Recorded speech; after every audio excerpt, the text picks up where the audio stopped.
সাংবাদিক সম্মেলনে সবাইকে আসার জন্য অসংখ্য ধন্যবাদ জানাই দুইটা সংগঠনের পক্ষে। রাজ্যের সম্মানীয় মাননীয় মুখ্যমন্ত্রীর একটা লেটার আমাদের হাতে বিগত 4 মে 2023 আমরা স্ক্রিপ্ট নিয়ে ককব্রক স্ক্রিপ্ট নিয়ে একটা লেটার আমাদের নজরে এসেছিল। সেই স্ক্রিপ্ট বা এই লেটারের বিষয় নিয়ে আজকের এই প্রেস মিট। প্রথমেই উনি উল্লেখ করেছেন যে সিবিএসসি বোর্ড, যে সিবিএসসি বোর্ডে নাকি এটা নিয়ে আপনারা জানেন রাজ্যের 2023-এর প্রথম বিধানসভা অধিবেশনেই বিরোধী দলের পক্ষ থেকে এখানে আওয়াজ সুর চড়িয়েছিল যে রোমান এবং বেঙ্গলি দুইটা স্ক্রিপ্টই যাতে করা হোক সিবিএসসি বোর্ডের যে এক্সাম বা পড়াশোনার ক্ষেত্রে। কিন্তু এখানে যে লেটারটা উল্লেখ করেছিল রাজ্যের মাননীয় মুখ্যমন্ত্রী, তিনি বলেছেন সিবিএসসি নাকি এটা অ্যাকসেপ্ট করছে না, শুধুমাত্র বেঙ্গলি হরফেই এখানে লেখা হবে। তো আমাদের দাবি এটাই থাকবে যে আমরা বেঙ্গলি হরফে থাকবে, এটা ভালো কথা, আমরা এটা কোনো বিরোধ করছি না। তার পাশাপাশি যাতে রোমান স্ক্রিপ্টও যাতে থাকে, কারণ যেহেতু এটা ইংলিশ মিডিয়াম আর যেখানে সিবিএসসি বোর্ড, যে বোর্ডে মাল্টিপল স্ক্রিপ্ট, যেটা বেঙ্গলি এবং রোমান দুইটা স্ক্রিপ্টে যাতে পড়াশোনা করার সুযোগ সুবিধা করার থাকে। কেননা আপনারা জানেন বামফ্রন্ট সরকার বিগত সরকারের আমলেই কলেজ থেকে ইউনিভার্সিটি লেভেল অবধি রোমান এবং বাংলা দুইটা হরফেই ককবরক ভাষাকে পড়াশোনা করার সুযোগ করে দিয়েছিল। আর ওই সময় কলেজ এবং ত্রিপুরা ইউনিভার্সিটি সেটাও কিন্তু কেন্দ্রীয় সরকারই একটা আন্ডারে ছিল বলা যেতে পারে। তো সিবিএসইও কিন্তু কেন্দ্রীয় সরকারের অধীনেই থাকে। তো রাজ্যের মাননীয় মুখ্যমন্ত্রী তিনি যেটা উল্লেখ করলেন যে সিবিএসই তাদের কথা মানছে না, তাহলে এটা কি করে সম্ভব আমাদের কাছে এটা পরিষ্কার নয়। কেননা যদি আপনারা জানেন রাজ্যের শাসক গোষ্ঠী সবসময় বলে থাকেন তারা ডাবল ইঞ্জিনের সরকার, তো তারা তো কেন্দ্রীয় তাদেরই সরকার, রাজ্যও তাদের সরকার। তো তারা যদি ককবরক ভাষার উন্নতি করার জন্য ইচ্ছা যদি তাদের থাকে, তাহলে তারা কেন যদি বামফ্রন্ট সরকারের আমলে যদি সম্ভব যে কলেজ থেকে ইউনিভার্সিটি লেভেলে দুইটা হরফেই পড়াশোনা করার সুযোগ করে দেওয়া, তাহলে এই সময়ে কেন এটা সম্ভব না? তো এটা আমাদের জানার খুব ইচ্ছুক যে তাহলে মিথ্যা কথা কে বলছে? রাজ্যের যে মুখ্যমন্ত্রী তিনি যে লেটারে উল্লেখ করছেন সেটা মিথ্যা কথা, নাকি যে আগে যেটা হয়েছিল সিবিএসসি বোর্ড সে মিথ্যা কথা বলছে? তাহলে মিথ্যা কথাটা কে বলছে বা কোনটা সত্যি সেটা আমাদের ক্লিয়ারিফিকেশন দরকার। সেকেন্ড পার্ট যেটা হলো, উনি বলেছেন বেঙ্গলি স্ক্রিপ্টেই লিখতে হবে, এরকম কোনো বাধ্যবাধকতা কোনো ছাত্রছাত্রীদেরকে করা হয়নি। এইরকম কোনো ঘটনা বিগত মাধ্যমিক এবং উচ্চ মাধ্যমিকের বোর্ডের এক্সামে এরকম হয়নি, উনি এরকম এখানে উল্লেখ করেছেন। কিন্তু আমি জানি না উনি কোন বেসিকে তিনি এটা উল্লেখ করেছেন। আপনারা জানেন ছাত্রছাত্রীদের সমস্যার সমাধানের ক্ষেত্রে সবসময় এসএফআই টিএসইউ সবার আগে থাকে। তার জন্য এই স্ক্রিপ্টের প্রথম যে সমস্যা হয়েছিল, যে সমস্যার খবর পাওয়ার দরুনেই আমরা এসএফআই এবং টিএসইউ প্রথম কিন্তু আমরা বোর্ডের নিকট আমরা ডেপুটেশন প্রদান করি। এটা আপনারা পত্রপত্রিকাতেও এটা উঠেছে, আপনারা দৈনিক সংবাদ পত্রিকাগুলোতে এরকম অনেক নিউজ পেপারগুলোতে উঠেছে। তো স্বাভাবিক কারণে রাজ্যের মুখ্যমন্ত্রী তিনি অনেক কাজে ব্যস্ত থাকেন, হয়তোবা তিনি নিউজ পেপারগুলো পড়ার সময় পাননি, কিন্তু অন্তত তিনি স্টেটমেন্ট দেওয়ার আগে এই পত্রিকাগুলো পড়ে যদি স্টেটমেন্ট দিত অনেক ভালো হতো। অম্পির যে তুই স্কুল, তারপরে বরকাঠালের তিপ্রাসা একাডেমি স্কুল, বিশেষ করে এই দুইটা স্কুলেই তাদেরকে অ্যাডভান্স কোনো জানানো হয়নি, কিন্তু যে সময় এক্সাম হলে তারা ঢুকেছে, তারা ইংলিশ মিডিয়ামের স্টুডেন্ট, যেটা বামফ্রন্ট সরকারের বিগত আমলে ছিল যে রোমানেও লিখতে পারেন বাংলাতেও লিখতে পারেন, কোনো অসুবিধা নেই। কিন্তু যারা এক্সাম হলে জাস্ট এক্সাম দিতে বসলো, ওইখানে তাদেরকে ফোর্স করা হলো না তুমি শুধুমাত্র বাংলা হরফেই লিখতে পারবে। তাহলে একজন ইংলিশ মিডিয়ামের স্টুডেন্টের পক্ষে কি করে সম্ভব সে লিখবে?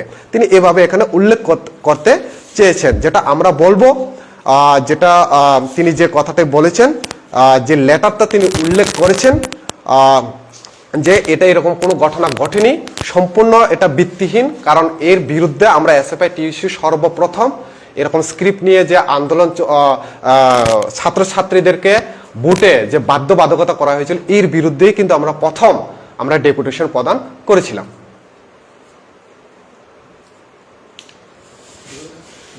রাজ্য শিক্ষা ব্যবস্থা নিয়ে কি বলবেন? সুজিত এখানে বলার চেষ্টা করেছে সামগ্রিক বিষয়টা নিয়ে। আমরা এসএফআই-টিএসইউ সামগ্রিকভাবে প্রথম থেকেই দাবি করে আসছি যে ককবরক ভাষাকে আরও বেশি স্বীকৃতি দেওয়ার জন্য একে ৮ম তফসিলে অন্তর্ভুক্ত করো। এই দাবিতে একটা বড় লড়াই চলছে, দীর্ঘদিন যাবৎ লড়াই চলছে। সেই জায়গাতে ত্রিপুরা রাজ্যের মধ্যে এখন ডবল ইঞ্জিনের সরকার চলছে। সেই ডবল ইঞ্জিনের সরকার আমরা আশা করতেই পারি যে ককবরক ভাষার মর্যাদা আরও বাড়ানোর জন্যে তাদের কাজ করার কথা, কিন্তু আমরা দেখছি প্রতিনিয়ত কার্যক্ষেত্রে এই ভাষাটাকে টুটি চেপে মারার জন্যে, এই ভাষাকে দুর্বল করবার জন্যে প্রচেষ্টা চলছে। রাজ্যের মুখ্যমন্ত্রী, তার অধীনেই শিক্ষা দপ্তর আছে, উনি এখন মিথ্যে স্টেটমেন্ট দিচ্ছেন, আসল ঘটনাকে চেপে যাওয়ার চেষ্টা করছেন। তার বিরুদ্ধে আমরা বরাবর সরব হয়েছি। ওই সময় যখন ককবরক পরীক্ষা নিয়ে স্ক্রিপ্ট কী হবে তা নিয়ে সমস্যা হয়েছে, সবার প্রথম এসএফআই-টিএসইউ আমরা শিক্ষা দপ্তরে গেছি, আমাদের বক্তব্য তুলে ধরার চেষ্টা করেছি। তার পরবর্তীতে আমরা দেখেছি রাজ্যের বিভিন্ন রাজনৈতিক দল বিধানসভার অভ্যন্তরে পর্যন্ত এ নিয়ে সরব হয়েছেন এবং তার পরিপ্রেক্ষিতেই মুখ্যমন্ত্রী এসব লিখেছেন। কিন্তু বাস্তব ঘটনা সম্পর্কে উনি অবগত কিনা আমি জানি না, না ইচ্ছে করে এগুলি চেপে যাওয়ার চেষ্টা করছেন। যা ঘটছে তা ভালো হচ্ছে না।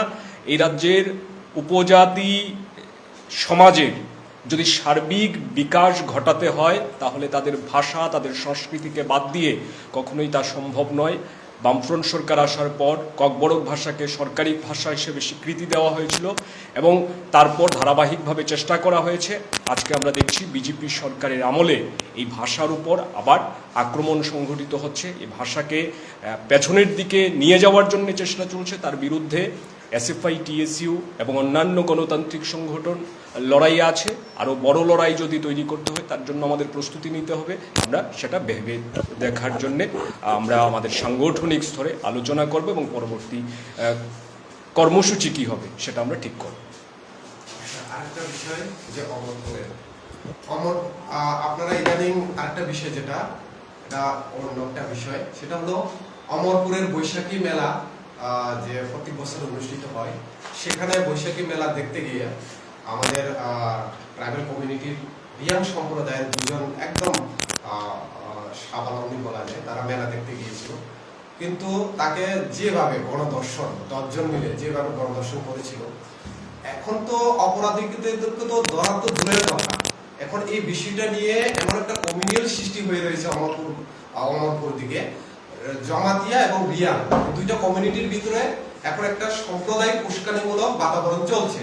জমাতিয়া এবং রিয়াং সম্প্রদায়ের মধ্যে এই দর্শন কাণ্ডকে কেন্দ্র করে এখন চলছে, কিন্তু এটা নিয়ে প্রশাসন নীরব।